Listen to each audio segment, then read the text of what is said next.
Hello, welcome to the Wednesday workshop with me, Erin, Byron, and all of our friends. We're here every Wednesday live from 12:30 to 1:30 Eastern, and you can catch the reels and videos after. You are welcome to follow along. Right now, we're playing our way through Yoga for the Creative Soul. And we're in chapter 9. We're in part 2 of the book, which we started these workshops in part 3 back at the spring of 2020. Wow, 3 years ago. Remember March of 2020, everyone? So that's when we started doing this. And we started in part 3 that worked the best with what was going on in society at the time. We'll move on from this book to another book and keep gathering every Wednesday at 12:30 Eastern. I myself am coming to this gathering from the lands along the Grand River, and I wish to acknowledge all the caregivers of these lands, airs, and waterways, recorded from the beginning of time, some of whom we know to be the Haudenosaunee, the Anishnawbe, and the neutral people giving care to these lands, airs, and waterways from the times the ice receded. So check out where you are occupying at native-lands.ca. And we're studying today mental health through expressive arts and yoga. Yoga, a 5,000-year-old tradition that comes to us from India, across the seas from where we are right now, where I am right now. And as we work our way through Yoga for the Creative Soul, we're currently studying the 5 paths to realizing the true self. So as you watch this video, you can hang out for the informational pieces, scrub your way through the video to the expressive arts activities. Today we're doing a multi-part activity, working our way through some of our overthinking habits. And what that relates to in this path is we're studying the path of thinking as a pathway to the true self, as a pathway to enlightenment or self-realization. And thinking more like study, self-study, svadhyaya, that niyama, that yoga concept of svadhyaya, where we study sacred works, we study the world's wisdom, we study our religion if we practice a religion, and we study ourselves in relation to that wisdom. Now, self-study and the study of wisdom, the study of the true self, brings us great opportunity to interface with reality, to interface with our lives, inner and outer, to bring greater mental health to our worlds and ultimately to others' worlds, but you've got to start with the self first. So to center into our practices today, I would ask that you give yourself a little stretch however you want. I'm going to stretch through the 5 directions of the spine, just starting with an upward reach. Yes, imagining the spine lengthening in both directions, space between the vertebrae, and then I'm taking it sidewards. You're welcome to join me. Opening up the side of the spine, massaging the side we're curving into, and then trading sides. Letting the breath play along with this, noticing in what places are you creating space for the breath and what places are you constricting it, and notice that same thing as you twist around. You can keep your arms out long, way out in a T, or you can hug yourself. Hug yourself while you twist, and we'll just trade sides, making sure that what we do on one side, we repeat on the other. Symmetry, fairness in the body. But sometimes, based on our movement habits, one side might want us to hang out a little bit more. You can trust that.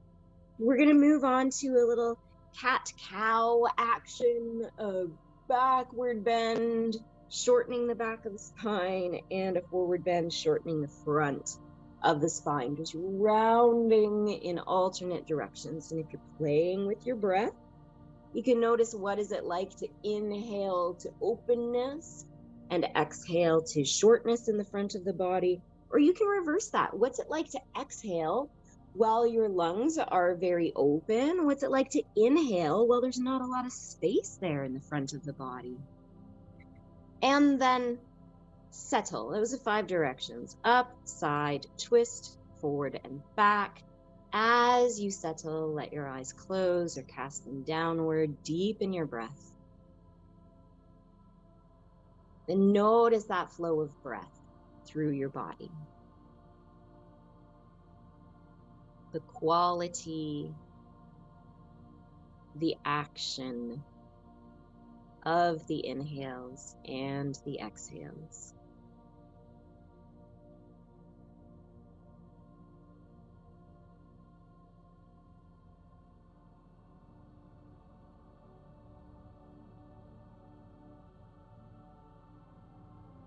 When we give the mind a focus,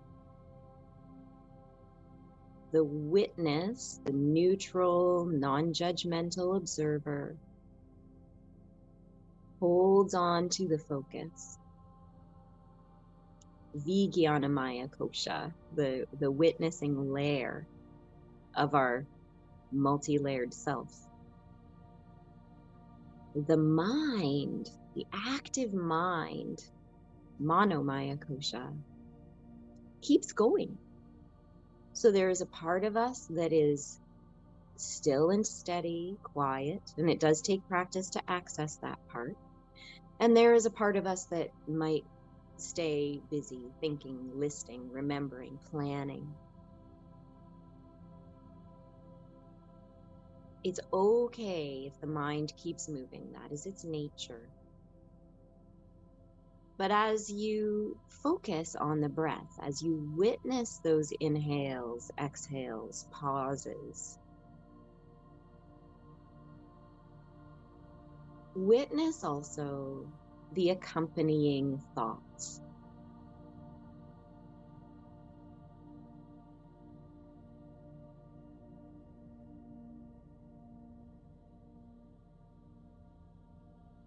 When the mind pulls focus away from the breath, pranamaya kosha, what kinds of thoughts is the mind using to get your attention?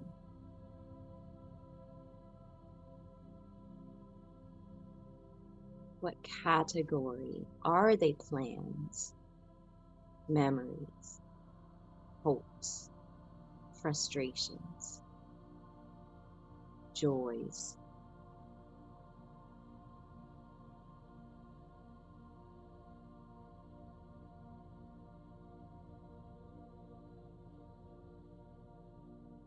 When we practice concentration, that 6th limb of yoga, dharana, when we practice concentration, it is natural for the mind to wander.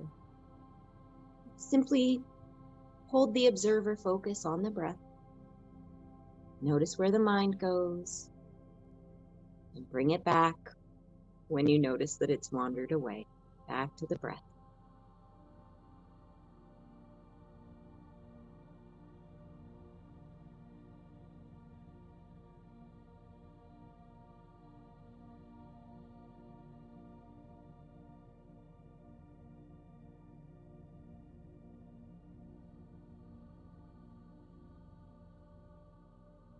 And we'll move from concentration to the first part of our expressive arts activity.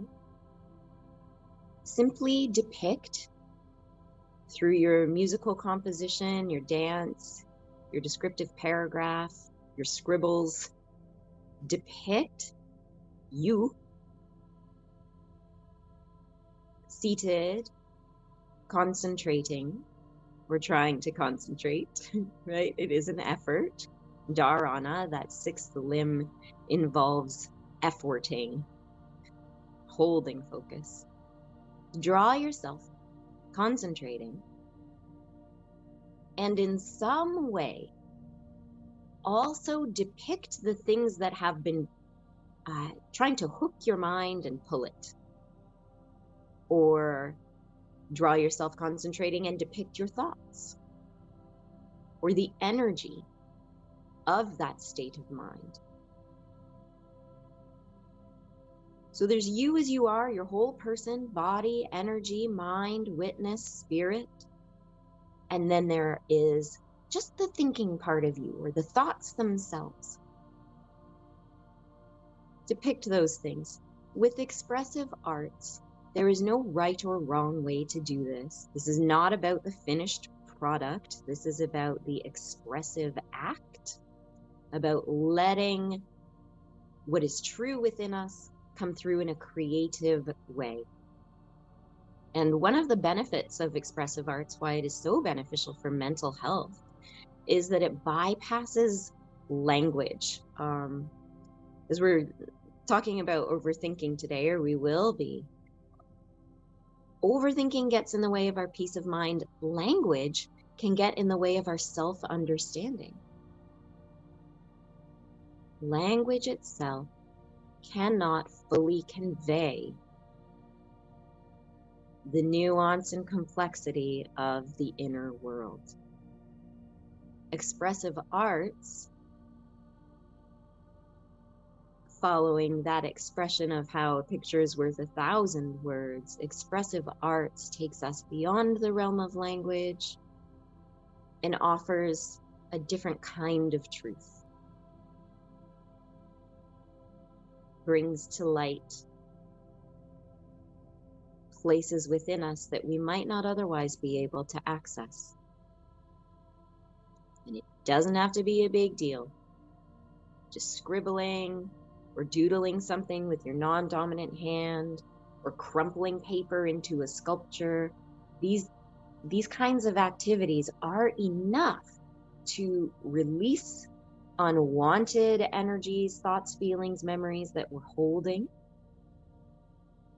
and reshape them, reprogram ourselves in the direction of peace and health. As we gain greater self-understanding from the thing that we have created. So this here, step one, was you and whatever your mind was doing. You're depicting that in your own way. Now, as we're studying the path of study, the path of thinking, the path of understanding, as a path of self-realization, today we're looking at the challenges for folks who are more predisposed to the path of study, because the dark side of study is overthinking. The dark side of analysis is overanalysis. And perhaps from that contemplation activity, you noticed some of the tendencies of your mind. You've depicted some of those tendencies on perhaps a clean sheet or a different place on the sheet you're using if you want. I'm cueing this as if you're drawing, but you can dance it, you can puppet show it, you can whistle it, whatever you feel like for an expressive activity. Now, express yourself in contemplation with some kind of protective or transformative mechanism working with those intrusive thoughts, that mental busyness.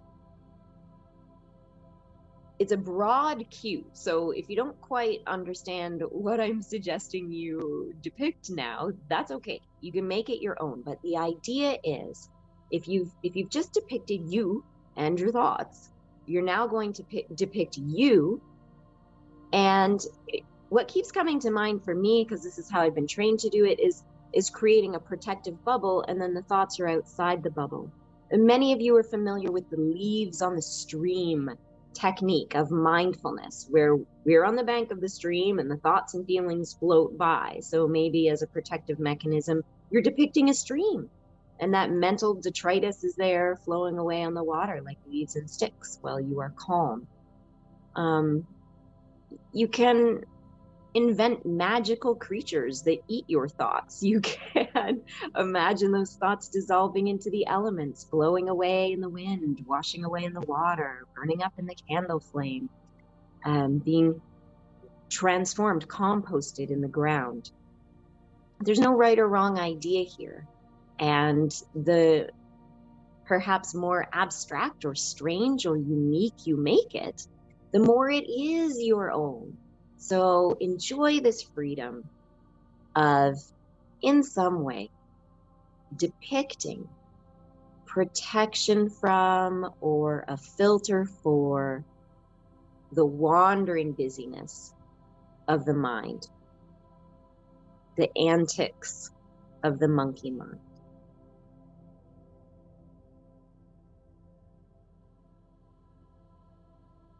As you are depicting these things, notice your breath.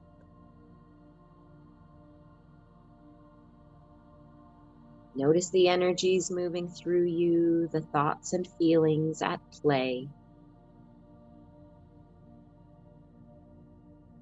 If there are any parts of your body responding, a twinge in the muscle, a feeling in the gut, a stirring at the heart or mind. So even while we are expressing, we're attuned to our inner worlds.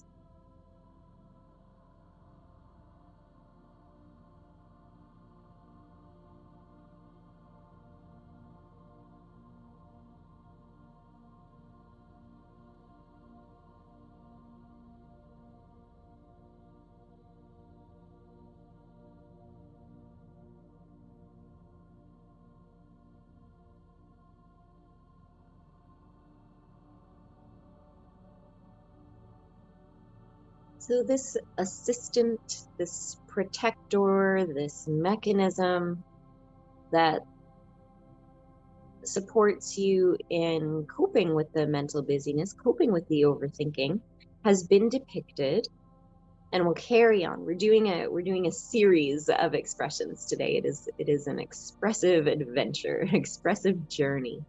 So the next thing, fresh page if you want, is now to depict yourself in contemplation. So in a state where your mind is focused, the thoughts are quieter, and in this depiction,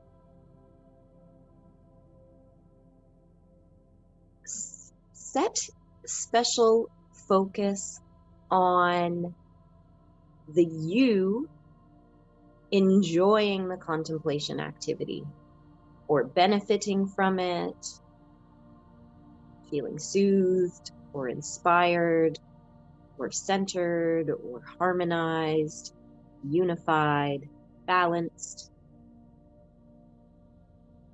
You get to decide. It is ultimately your depiction. We're thinking of that limb now, thinking of that limb of concentration where the mind is learning to steady, to settle. So I'm mentioning these limbs of yoga. This is from the path of Raja Yoga, which we might be studying now. No, we already studied Raja Yoga, actually. So you can find those videos on YouTube from that chapter on the path of psychology. The limbs are restraints from harmful behaviors, observances of healthful behaviors, healthy, purifying behaviors, asana, or care of the body through movement and hygiene and lifestyle practices, pranayama, the breathing activities of yoga, pratyahara, calling the senses back and taking them into their source, so we don't believe the senses so much, and then concentration. So we have that foundation of lifestyle, of care of the body, of wisdom of the energy and senses. Then we can concentrate the mind. Sixth limb. That concentration, dharana, alters our state. An example of an altered state is sleep.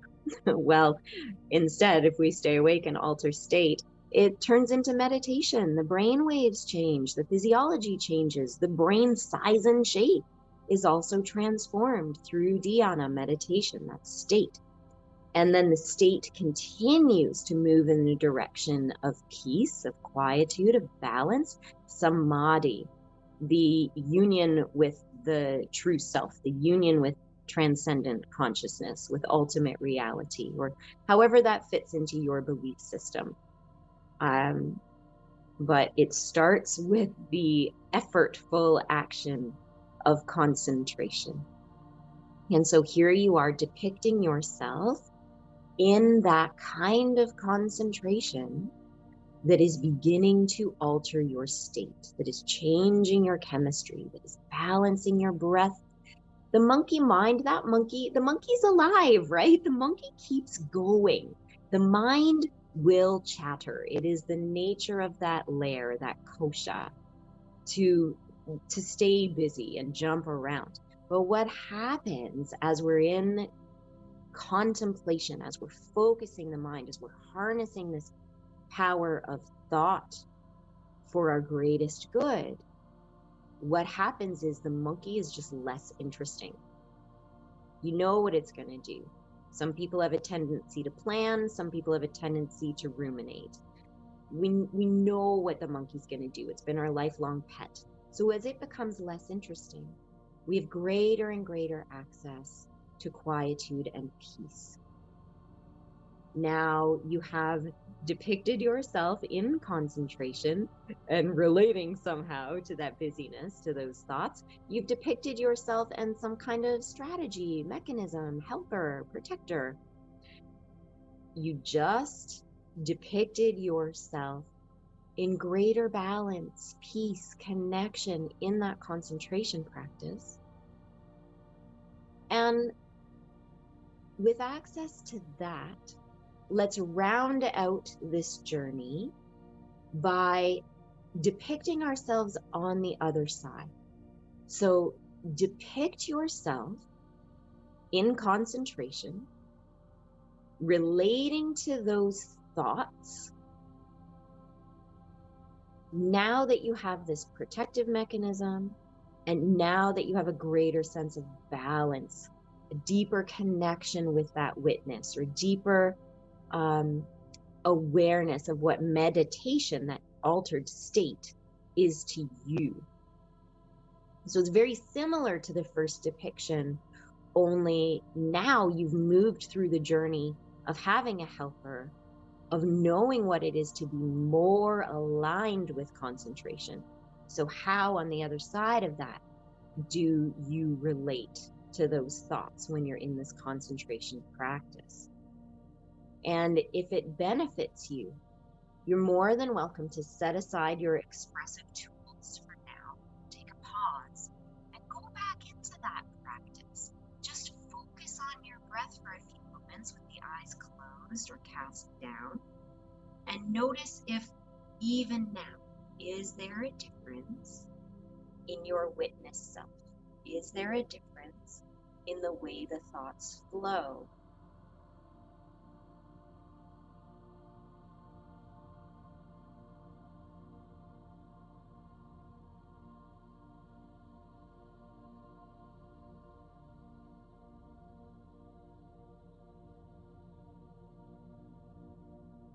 And there may or may not be a difference just yet. It's been a quick journey. But rest assured that with regular practice, getting to know that observer self, building the skill of concentration, this relationship to the monkey in thoughts will change.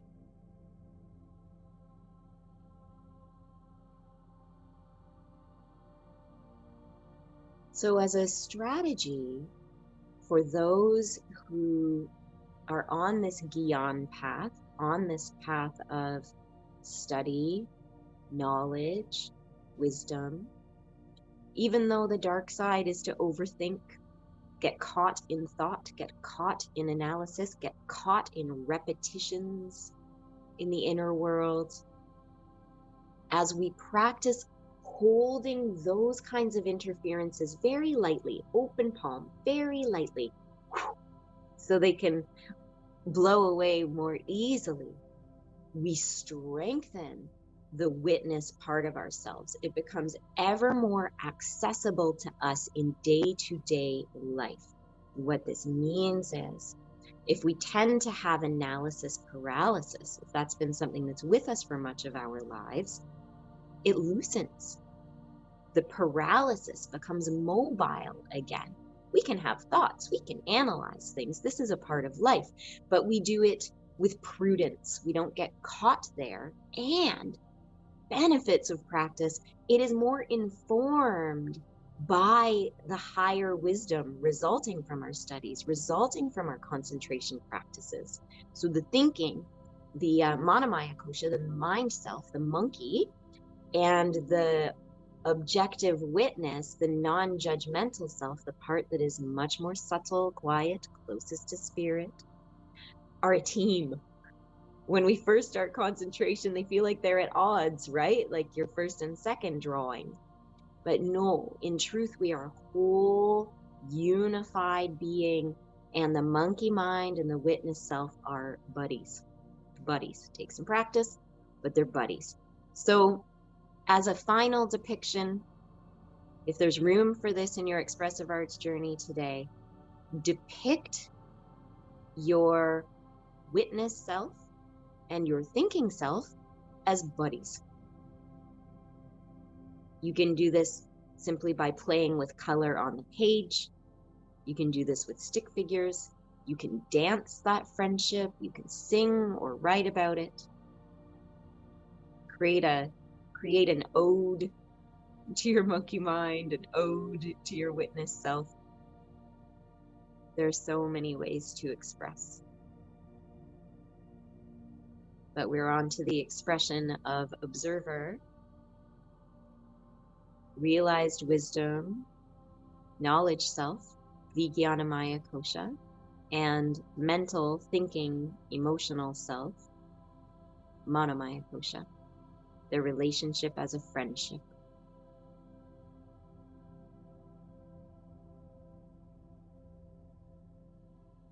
The way we bring our expressive arts into our everyday lives is by posting the image that touches us in a place where we're going to see it on a regular basis.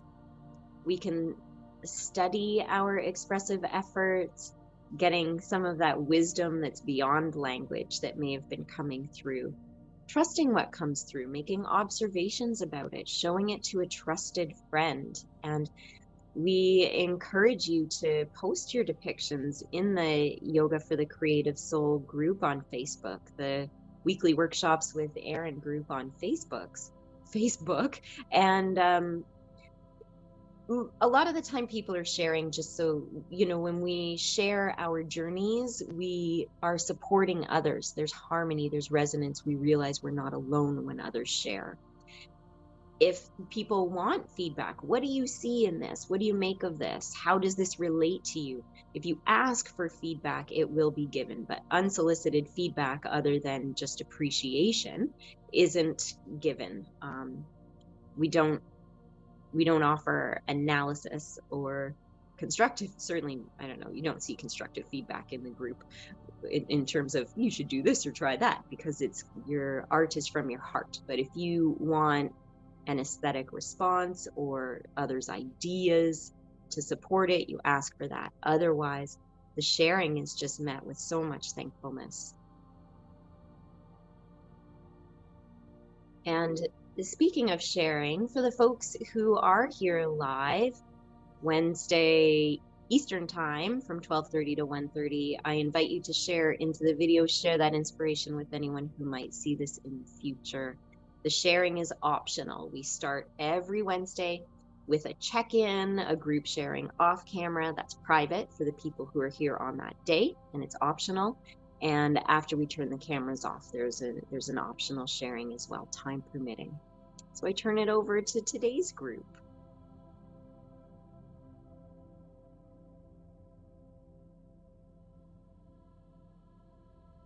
Hi, Karen.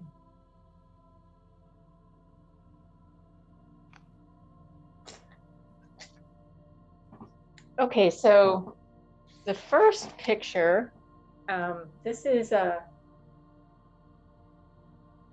this is kind of like what happened with the mindful experience. So my mind, I was in a calm, relaxed state, but then like the life came in, that's the yellow eyes. The monkey came in and I felt hungry.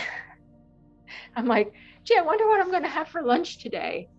Um, and so that was the experience there. And then this is a way that I haven't really done before, but I think I did it with the kids in the past with blowing up balloons and letting them go. But this is a way to create that bubble or let the thoughts go. And then coming into being soothed by contemplation, I found myself in child's pose as a way to withdraw the senses, but also to show gratitude, a representation of gratitude. And so that was the next piece of what came out of that contemplation, kind of shifting the thoughts. And then so here's the monkey and the witness's buddy. So as buddies, so the witness is just kind of hanging out, having some fun, being in the same space as the monkey, but not being ruled by the monkey. The witness is doing its own thing. That's so fun. Isn't that one of the fun things about thinking of the overthinking or thinking of those intrusive thoughts as a monkey, is that monkeys are actually so playful. Thanks, Karen.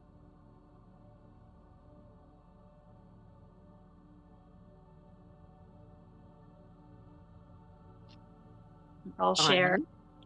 The first one was the focus was trying to be like a clear column of connection, and then the thoughts and the craziness and the monkey mind are scattered and all up by the head and pulling energy in different directions. And then when I thought of myself, and what it was more like a protective layers, auric layers almost. But what came through was, what helps for me is gentleness. That was the key energy, instead of being hard on myself or harsh or bossy. So gentleness would be a way for me to protect, or not protect, but to manage the monkey mind. And then the third drawing was kind of this flow state of combining opposing forces and all those energies, the masculine and feminine, and just anything that's opposing, I guess is the word. And so having it come together in flow. And once that was happening, plus I felt very inspired to meditate more. And then the energy became more circular and unitive, as though it is one. So it was interesting to notice the difference in the first drawing, where the energy was trying to run up and down. And then in this one, it's more circular. And so this one is the fourth drawing, and I think you want the fifth drawing, or suggested the fifth drawing. And I thought, well, it sort of feels like it's this, that they've become one and are working together. Yeah. Excellent. The fifth was a bonus cue for people, actually. So that's great. Thank you, Bonnie. And I love that idea of them becoming friends, right? And together. Yeah. Yeah, unity. Thank you. Dean, you're open. I got caught up in my artwork. I was trying to draw myself sitting in the chair. I'm sitting in a blue chair. And then I have my clouds above depicting my monkey mind kind of thing. And then I did have my calm self there. But then I drew another calm self with my eyes closed and a slight smile. And on the bottom, here's me and my monkey slowly coming together to be one. And I think I wrote, coming together, me and my monkey.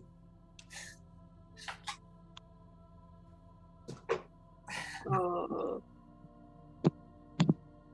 What a joy. What a joy, everyone who's shared so far, for us to see all the different ways this can look and feel within ourselves the truth of each of your depictions. We've time for a quick one more if anybody else wanted to share.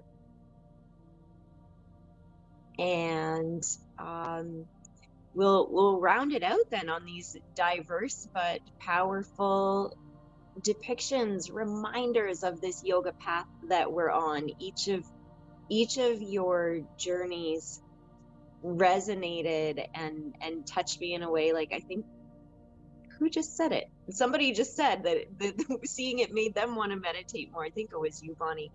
And yeah, it was Bonnie.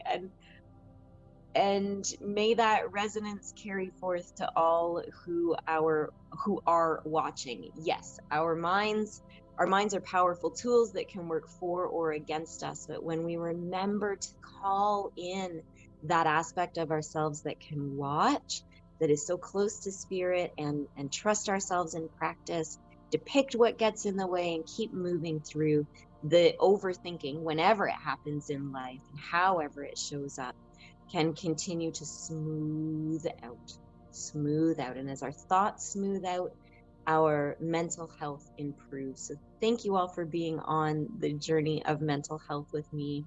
The link to the weekly workshops in the description, same link every time. Reach out to me personally with any questions or concerns. I am always here. Thank you, everyone.